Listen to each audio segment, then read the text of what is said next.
عدلیہ سے ہم یہ ریکویسٹ کر رہے ہیں کہ پورے پاکستان کی نظر آپ کی طرف ہے. اگر آپ انصاف نہ کر پائیں، کیونکہ ہم نے یہ بھی دیکھا ہے کہ رجیم چینج آپریشن کے وقت جو ہے راتوں کو عدالتیں لگی تھی، تو ابھی جو ہے آدھے 20 سے 25 منٹ یا 30 منٹ عدالتیں لگانا، لوگوں کی نظر آپ کی طرف ہیں. لیکن اگر آپ بھی انصاف نہ کر پائیں اور آپ بھی جو ہیں عوام کے غصے کو کم نہ کر پائیں، عوام کا انصاف نہ کر پائیں، تو پھر عوام جائے گی کہاں؟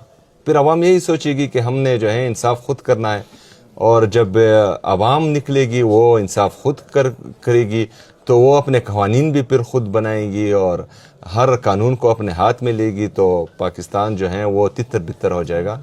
تو برائے مہربانی دیکھیں، ایک سیاسی جماعت کو، پاکستان کی سب سے مقبول ترین جماعت کو دیوار سے لگانے کی کوشش ہو رہی ہے. ایک لیڈر کے ساتھ صرف انا بغض میں امتیازی سلوک ہو رہا ہے.